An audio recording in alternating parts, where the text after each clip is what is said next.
Welcome. I'm E.G. Marshall. How many authors, scientists, philosophers, and just plain folk like us have toyed with the idea of time as a fourth dimension? Theory upon theory, from the magnetic fields that open windows, from our everyday world to other worlds of the past or future, to the conception of all periods in time running concurrently like parallel rivers. That last, the theorem of Professor Jennings Andrews, who believed one had only to find the bridges to cross at will among the centuries between the past and the present, or from today to tomorrow.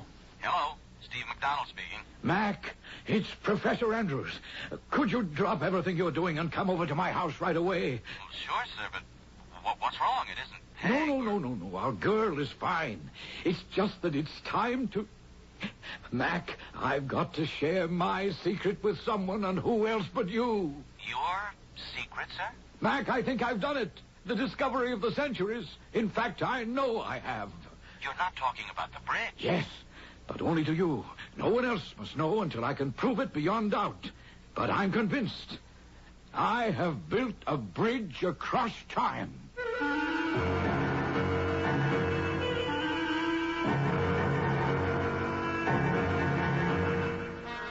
Our mystery drama, Assassination in Time, was written especially for the Mystery Theater by Ian Martin and stars William Redfield and Jennifer Harmon.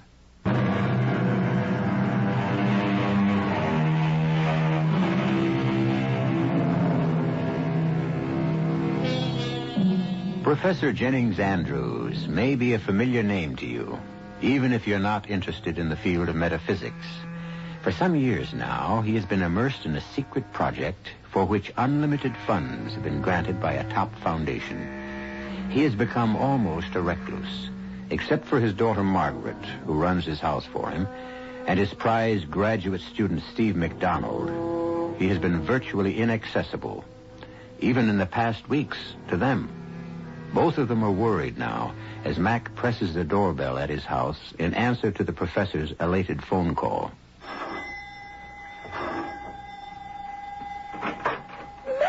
Peg, darling, how are you, sweetie? Worried to death, if you want to know. Ever since you phoned me about Dad's phone call. Well, where is he? In his lab. Come on in. Into the living room for a minute. Well, honey, any other time, but my master's voice has called. Before you see Dad, I must talk to you, Mac. I'm worried. But, Peg, I won't keep you a moment. He doesn't know you're here yet. Well, he must have heard the doorbell. Back there in the lab? Not a chance. He's so tied up in what he's doing, I have to hammer on the door just to get him to come out and eat his meals. What is he working on? Sit down for a moment, Mac. And hold me. Oh, I don't generally have to be asked. Hey, your hands are like ice. You got the shakes. I have this churning gut feeling.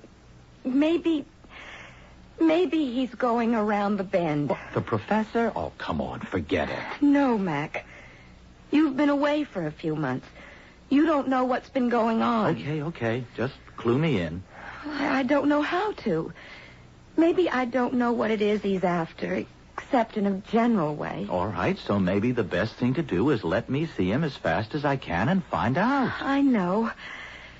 Except, darling, the two of you are such dedicated nuts in this area. I'm scared when you get together, you both might flip out. Oh, what area? His old obsession. I don't know any of the scientific terms.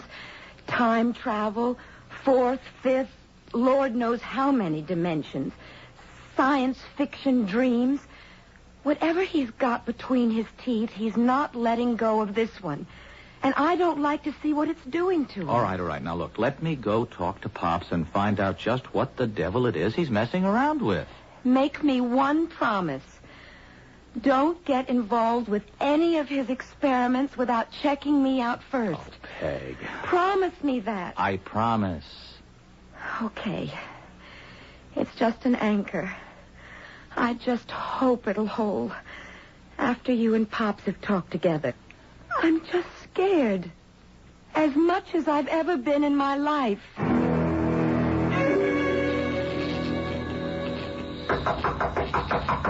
Professor! Hey, Professor! Oh, I'm sorry, Mac. I didn't hear you. I was monitoring by ear as well as eye. Well, Yeah. Come in. All right. I'm trying to get him stabilized, you see. I don't know where he is. He? Who's he? Marco Polo. Oh, who? Marco Polo. Well, the humanoid or robot or whatever you want to call him stretched out on the astronaut's couch inside that isolation room there. I called him Marco Polo because he... Yes, but of course you can't see him now. Well, of course I can, Professor. There's nothing there. Although... Of course there's nothing there. I have him back in time now. But you can see the shape of his body where the restraining straps were pulled tight to hold him fast. Well, now, wait. I can see they're sort of shaped as though they were bound around something, but there's nothing inside. I mean, look, what's the trick? What holds them up like that? Some kind of magnet? Mac, that whole booth there inside is a magnetic field. There's a lead mesh buried in the glass so fine, so highly concentrated that no radio or electromagnetic waves can escape. And you mean that's what holds those belts in those contours? No. That's Marco Polo's body. You mean he's invisible? Well, something like that. You can't see him, but in one sense he is there. Oh. But in another, he... There we are. He's arrived. Now, to activate him. Wait a minute. Arrived? Where? That's the only thing I haven't quite solved yet, because his functions are limited, you see. Oh. From what he's been able to bring back, I can only make educated guesses. My best estimate would be this time somewhere in the Middle Ages. But North America, I hope, on the East Coast, if possible.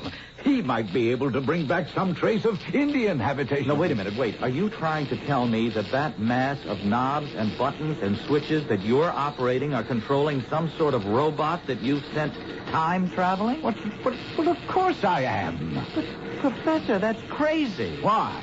That's cartoon science fiction. Oh, Mac, you're the last person I'd expect to find with a closed mind. Son, I tell you, I've scored a major breakthrough so incredible that it's going to rock the scientific world. Hey, Pops, now take it easy. Remember your blood pressure. Yeah, well, now you sound like Margaret. She's been hovering over me these days like a mother hen. Well, I can't blame Peg for worrying about you. She feels that you're just about to... Hey, what? Wait a minute. Oh, what's that? That's Marco Polo. He must be in trouble. It's a built-in alarm mechanism. Cut off that knife switch on the red panel. Roger. All right, I got it. Okay. Now keep your eyes on that isolation booth. Watch the launching table with the straps that interested you so. Now you're going to find out what holds them in that shape.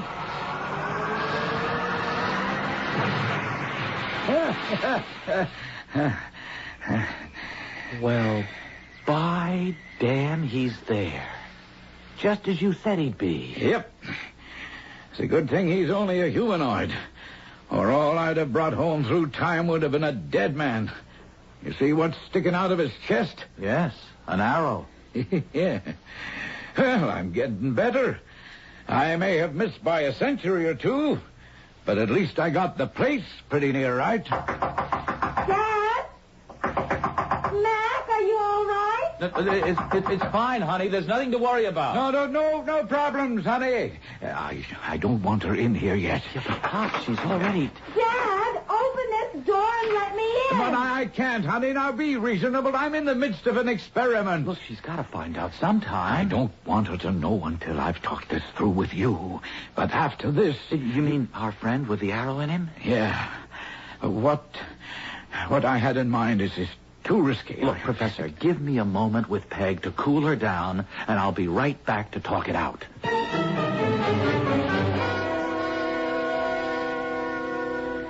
No, Mark. It's too much to ask of anyone. I should never have No, thought look, of it. Pops, I want to go. It's like being the first man on the moon. Oh, son, but there's too much danger. No, not when a human being is involved. Poor old Marco there has only a built-in reactor to danger after it happens to him. A human could anticipate it and could, well, just get out of it in time. If you'll excuse the pun. I don't know, Mark. I'd go myself, but to orient you to the panels and all the controls and just how to balance and counterweigh them, well, that would take months. No, the right one to go is me. There's only one hitch that I can see. Oh, I'm way ahead of you. Whoever you are, wherever you are, you're going to have to actually replace someone who has already existed in history. Yes. And that may control just where you end up. But remember, if it puts you in any danger, or it's too difficult to maintain the deception, just activate the danger signal and I'll have you right out of it. If I am myself, now maybe I'll really be that other person. And all my today identity will be wiped out. Then what happens to whoever it is, or was, well, they might turn up here in the present. Ah, yes, but you see, that was the purpose of the straps. But nobody ever did when you sent old Marco Polo on his travels. Because he wasn't a living creature, just a machine. Oh. Still, might interfere with your return. It is a large hitch, you're right. And I have no right to ask you to take the risk. You don't have to ask me, Pops. I'm ready and straining at the bit. The hitch is your daughter and my girl, Peg. I don't know how I'm going to talk her into letting me try it.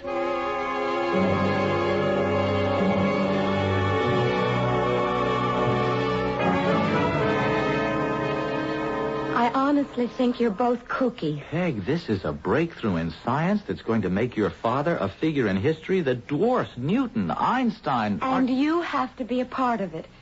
If I opposed you on this, if I stopped you, you'd never forgive me. Oh, no, don't put it that way, hon. I'm putting it the way it is. Our whole future depends on you taking a trip into the past from which you may never return. Oh, there's practically no chance of that. No, Mac, no hedging. Just like it is. Okay, you can have your trip, but on one condition. What? That I go with you.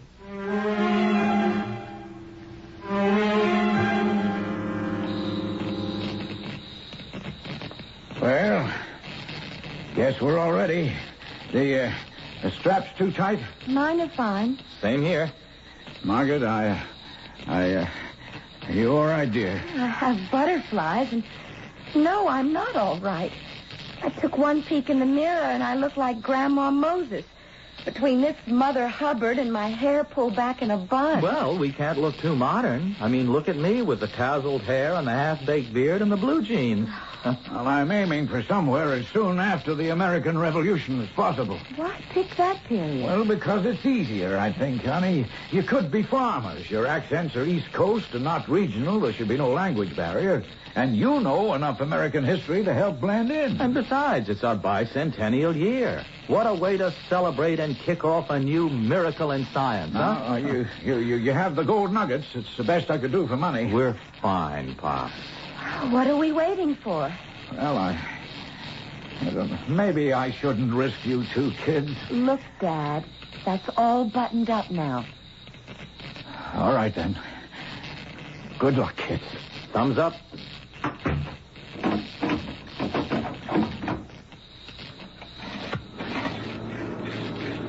All right. I'm at the board now. I'm about to activate the field inside your room. Check me if there's any discomfort. Roger, Pops. You all okay? No reaction here. Everything normal.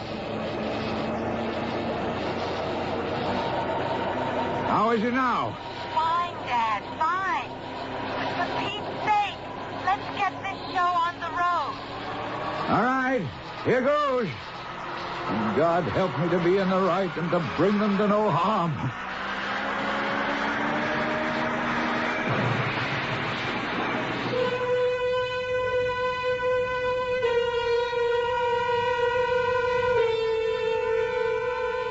On the road, but to where?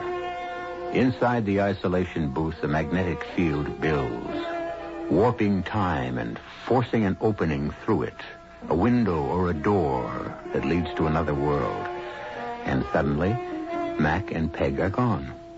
Only this time, in their places, lie a strange young man and woman, still and as unmoving as death. I'll return shortly with Act 2.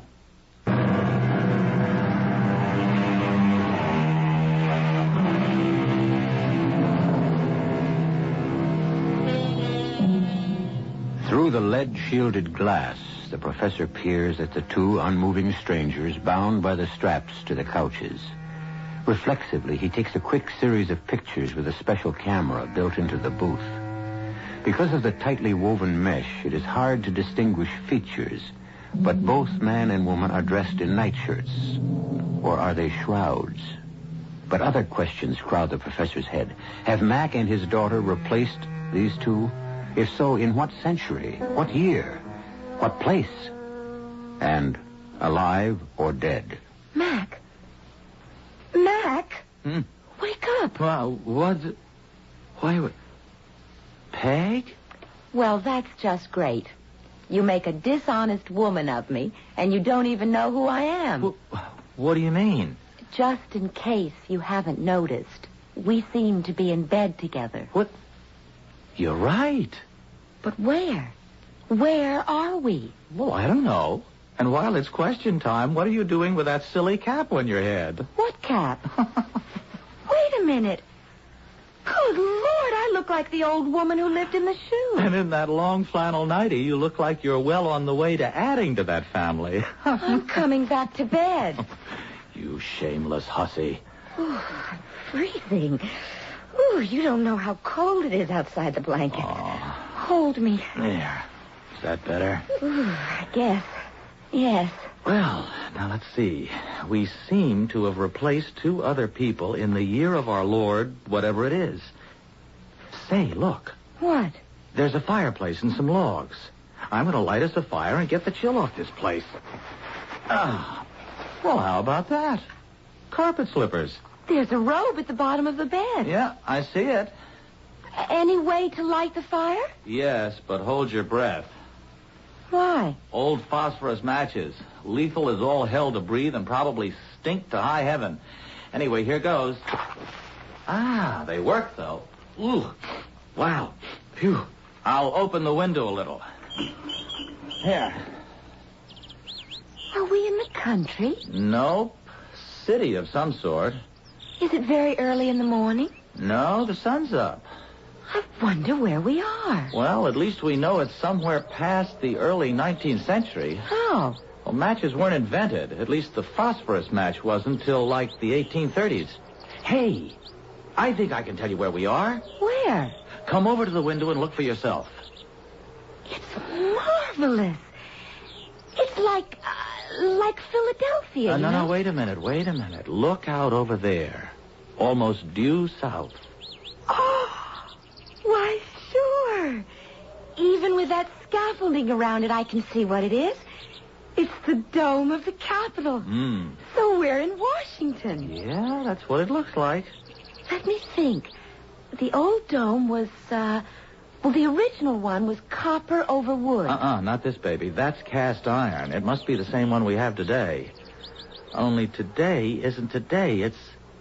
It's what, Peg? When did they replace the dome? Oh, brother.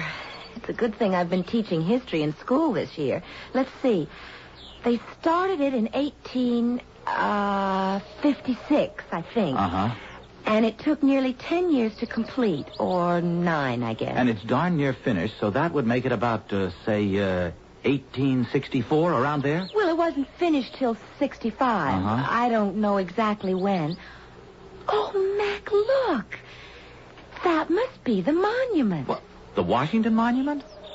Oh, no, it's less than a third the size. Well, they stopped work on it for about 25 years. Oh. Well, before the Civil War. Look at that, Mac. Union soldiers. Civil War, all right. We're right back in the middle of history in the making. Oh, honey, we can't pass this up. Yes, but, Mac, darling, it's all out of whack now. Don't you see? We aren't us anymore. I mean, we're someone else, and we don't even know who. We haven't even got clothes. I'll bet we do. Now, let's have a look in that closet. And there's a carpet bag on the chair. And there's a jacket there, too. So there must be a wallet or some kind of identification. But what good would that do? I mean, even if they fitted us, how could we pretend to be someone else to people who must know us and would recognize us right away? Mr. and Mrs. Downing? Well, at least now we know our names. Yes? It's your landlady. May I come in? Well, I'm afraid I'm just dressing at the moment. Oh, I am sorry. It was just that I didn't have a chance to meet you when you arrived last night. I hope my daughter saw you comfortably settled. Why, yes, everything is most comfortable. I didn't mean to bother you, but Anne said she had such a brief acquaintance with you that she had little chance to inform you about the habits of our little boarding house. Boarding house? I just wanted to let you know that we serve breakfast in the dining room on the main floor between 8 and 9. Oh, what time is it now? Just 8:15. I and the other guests will look forward to meeting you formally then. And forgive me if I've disturbed you. Not at all. You've been most helpful. Ask her name. Not at all. See you later. Mrs. No, it's too late, Peg. She's gone. Okay.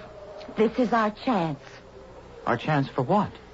To see what we can do about establishing our new identities.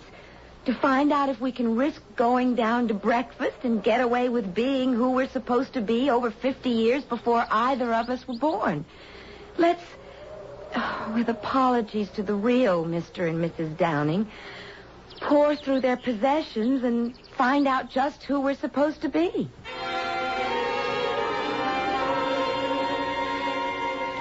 You look like Claudette Colbert or Joan Crawford in one of those old TV reruns of Hollywood movies. More like Vivian Leigh. You mean Scarlett O'Hara. I can't make up my mind whether you look more like a dinner bell, a tea cozy, or a pincushion. Okay. Laugh all you want. But it isn't funny. I mean, I have a wire cage on under this skirt and about 8 petticoats. Oh, can you hook me up the back? Oh, sure. And I don't know what you're ashamed of. You look beautiful in a crinoline. I'm ashamed of someone else's clothes, someone else's identities, and prying into other people's private, intimate business. That's what I'm ashamed of. These two tragic people, guilty of nothing but loving each other and trying to expiate their sin with a suicide pact. It's another era, Peg. That was their solution. Was? Well, is, of course. These two tragic people of yours are us. I mean, we're living their lives. Maybe we better cut and run. Are you afraid? I'm afraid of everything about this whole mysterious, out-of-this-world adventure. But we're not going back till you make up your mind it's time to. I've forced myself on you, made you let me come along. I'm not going to be a drag on you. Mm-hmm. Aren't you finished hooking yet? I think. There must be like 50 of them. I wonder where they are. I mean the Downing. Oh, you mean Asa and Rebecca. Only her name isn't really Downing, remember. It's Mrs. Charlton Fryer. Poor Becky. Married to that horrible husband who won't let her go to marry Asa. Oh, my God. Do you suppose they've done it yet? Killed themselves? I don't see how. The pistols are here and still loaded. Then where are they? Well, if we're taking their place... Then they're in our century, taking our place. Yes, I guess that's the way it would work. Not necessarily, That but... wouldn't put Dad in any danger, would it? No, I don't see how it could. Not the way he had us strapped to the table. It means one thing, though. We can't stay here too long. What do you mean? Until we go back, Dad can't go into the isolation booth, and the two of them would starve to death, unless, as I said, they're already dead. I don't see how they can be. Or we would be, too. Are we going to risk it? Well, we look enough like them in the photos we saw. And remember, only the landlady's daughter has seen us, briefly, and she's not here. Yes? I thought maybe you didn't have a watch and wouldn't realize what time it is. Well, just a moment. Good morning. Oh, good morning. As a matter of fact, we don't have the time. Well, I certainly didn't mean to bedevil you, but it's near the end of breakfast, so... Oh, my. Aren't you a pretty little thing? Just as my daughter said you were. And such a handsome husband. Newlywed, I'd reckon. Well, Oh, don't mind me. Come on along. I'll take you downstairs. Will you be stopping with us long? Why, We really can't tell. Just long enough to find our own place. Of course, I understand. You're not with the Army, Mr. Downey? Not now. Well, I can assure you, ma'am, these clothes feel very strange to me. Oh, so you must have been. Oh, well, we should let that be. It's no fit subject for discussion now. General Lee has surrendered and the war is over. Mm-hmm. Here's the dining room. Make yourselves comfortable. These seats be all right? Just fine, thanks. What line of work are you in, Mr. Downey? My husband is a builder. Oh, that's right, fine. We'll be needing a lot of you in the days and years to come, especially in the South. Or perhaps your sympathies don't lie in that direction. My sympathies are for the Union, madam, and by that I mean the whole country, North and South. Well, I'm sorry you won't be meeting any other boarders since it's late, but you'll meet the whole little family at dinner. Save for my son, John, who's away on business. Well, dinner's at noon. Now, anything else I can get you while breakfast's on the way? Oh, why, yes. Do you have a newspaper by any chance? Oh, there's a copy of the National Intelligencer right there on the sideboard. Oh, thank you, Mrs. Oh, I'm embarrassed, but not having met you in person last night, your name has escaped me. Well, Lord knows it's not that special anyone should remember it. I'm a widow lady named Mary Surratt. Now, if you'll excuse me, I'll get your food. Surratt. Matt, get the paper. Sure. What date is it? Let me see. April 13th, 1865. That makes today the 14th. But what? Oh, my God. April 14th. The day John Wilkes Booth assassinated President Lincoln at Ford's Theater. And we're in Mary Surratt's boarding house, the spot where the whole plot was hatched.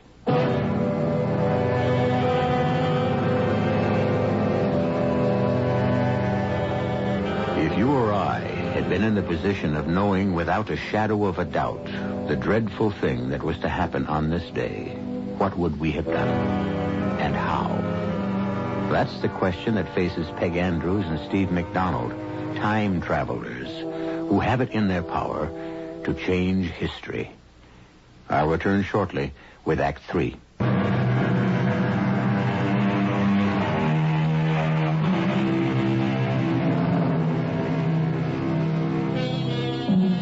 It was an uneasy, uncomfortable, and seemingly endless breakfast. If Mrs. Surratt noticed Peg and Mac's agitation, she no doubt would have put it down to the fact that she had decided they were newlyweds.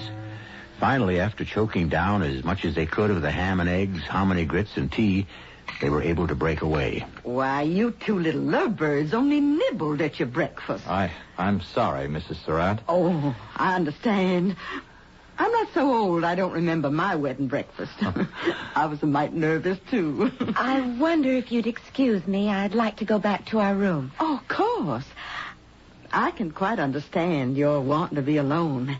But I'll make sure you get called early enough to meet everyone and eat a good dinner at noon. Oh, perhaps you'd better not expect us for dinner today. No?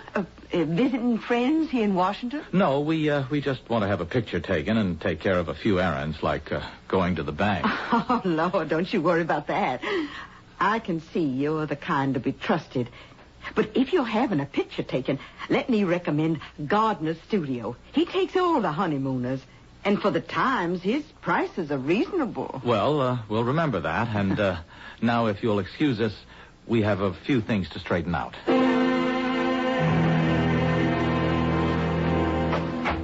What are we going to do, Mac? What can we do?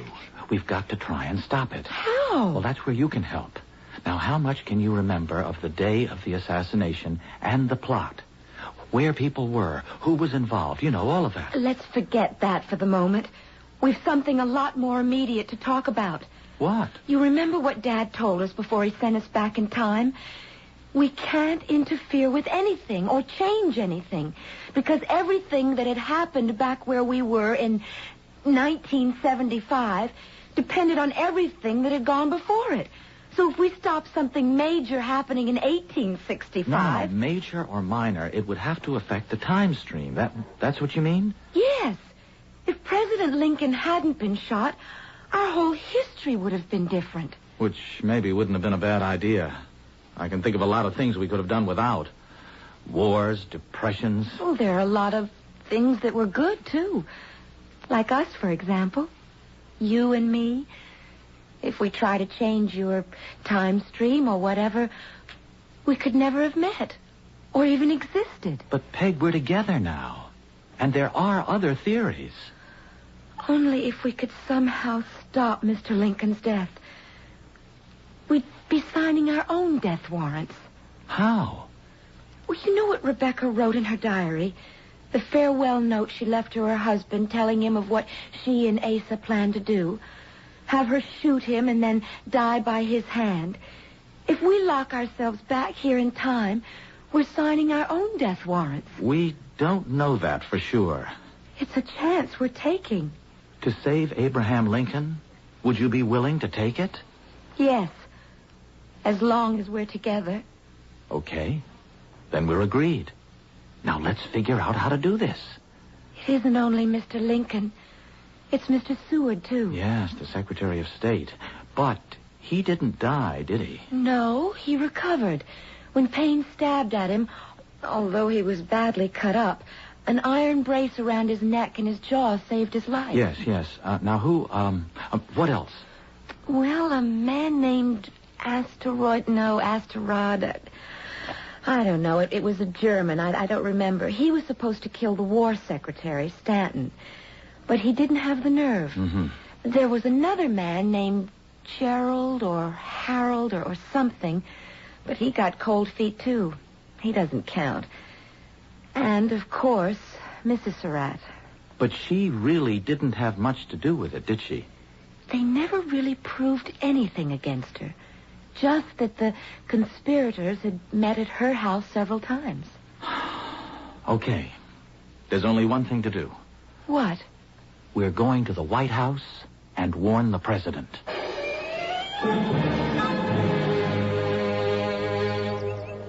Well, if this is Pennsylvania Avenue, that must be it, but it doesn't look like the White House. It wasn't even called that then. Oh, I mean now.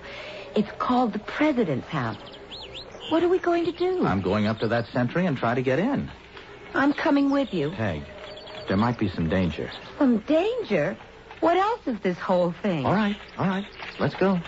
All right, lady, move along. Abe ain't seeing any more petitioners today. Hey, you. Where do you think you're going? I have business with the president. Yeah, you and what's left of the population. Forget it, mister. He's only one man, and anyways, he's tied up in state business. Now move on, will you? Please, officer, it's very important and personal. You can forget the flattery, ma'am. I'm just a plain foot soldier, Union Army, and I got no use for civilians today. Abe needs a rest from him. But this has to do with the president's well-being. Ain't no use of me letting you by anyways. You'd only be stopped inside. Now, listen to me. Supposing we were to tell you that we know there's a plot to assassinate the president. Sure, you'd be one of 100,000 nuts, soreheads, Johnny Rebs in disguise. So move on out before you tempt me to put a musket ball in you just in case you got any notions. Come on, Mac. Well, okay, but just one more question. One is all, brother. Which way is Ford's Theater? Now, there's a good notion. Save your imagination for there, huh? You take Pennsylvania here to 10th, and then a couple of blocks north. What did you come here for? Just to locate the theater and... Wait a minute. You see that guy there? Which? The dark-haired, shortish guy on the other side of the street in the cavalry boots and spurs, walking towards the theater. Isn't that Booth? Morning, Mr. Ford. Mr. Booth? Give you a hand unloading your buggy? Why, no thanks. One of my actors will be right out to help. Do you really think you can drum up any business for that turkey, our American cousin, you were foolish enough to produce? I'll wager, sir, I'll outdo Gray's Theater tonight. Mr. Lincoln and General Grant are attending the performance. So, if it were my theater, I wouldn't give him standing room. But I promise you, It will be a night to remember. Oh, I'd give anything to know what they're talking about. I'd have given a lot more to have brought the Downing's pistols with me and put a couple of shots into Mr. Booth. You couldn't be a murderer, Mac. Oh, I know. Anyway, it's too late now. Now what? We'll try Mr. Seward's house and Mr. Stanton's. Anyone, anywhere who'll maybe stop long enough to listen to us.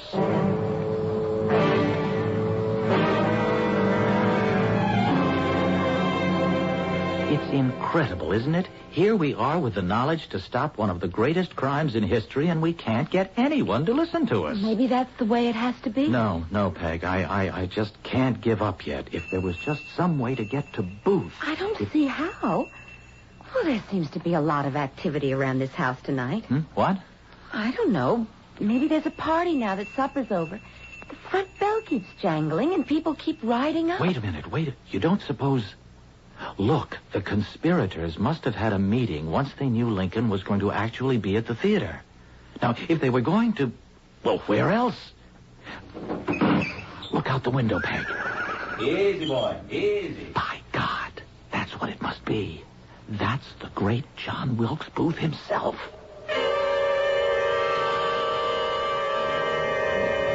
Can you hear what they're saying? No, not really. Just enough to know they're planning something. I heard the name Payne, though. Well, then it's the plot, all right. He's the one who... I want you, baby, to hold the horses. And Asterod, you will kill the Secretary of War, Stanton. Payne, my trusted friend, I leave the Secretary of State to you. You will make sure of Seward. Lincoln, I shall shoot through the head, and General Grant shall be dispatched with the knife. Then down to the stage and to rive the startled audience with the ringing phrase, Sic Semper Tyrannis. And when I leave the stage for the last exit, I shall leave as the most famous man in America and across the world. Now, we must discuss the escape route by the Navy Bridge. Now, Davy, What are we going to do? First things first. Now, come on. Get the pistols and let's get out of here. Why, Mr. and Mrs. Downing, what are you doing downstairs? I thought you were off to bed. Well, we were just going to take a stroll, but it seems a little chill. Come, Rebecca, dear. Put on your wrap against the night air. Mary, what is it? An emergency, Wilkes. I must speak to you alone. What's wrong? My new boarders. They're Yankees. And I think they overheard the plot to assassinate the president.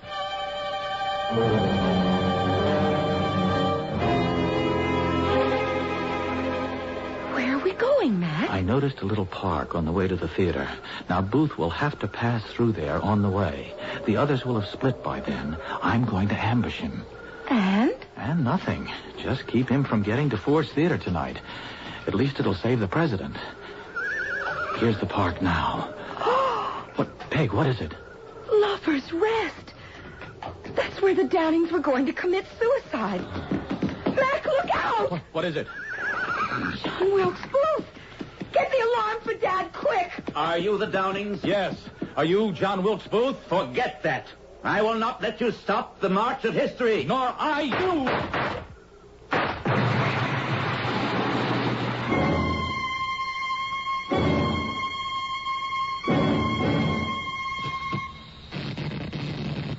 Mac?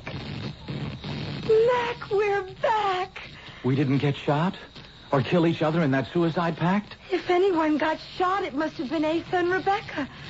Hello, Dad. Oh, honey. Oh, children. Now, what's all this about being shot? Are you all right? Well, a bit shook, sir, but I guess all here. What happened with you while we were gone? Oh, sir, I had a couple of strange guests lying on the table strapped down. A girl in a crinoline dress? And a guy in a long-tailed jacket like they wore in the Civil War? Just about describes them. They lay like corpses. So that's all that happened to me. Now, what happened to you? We tried to stop Lincoln's assassination. You what? But I don't guess we succeeded. I mean, nothing's really changed, has it? Oh, no, I'm afraid not.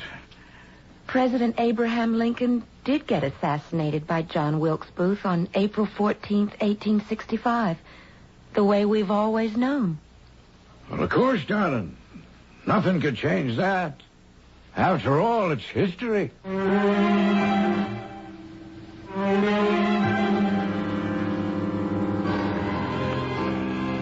It's history, all right. But might it not have been?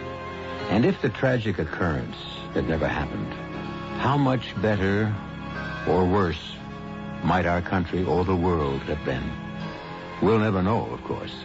And there's the fascination of life, leaving just a few loose ends in our story, which I'll be back to gather up very shortly.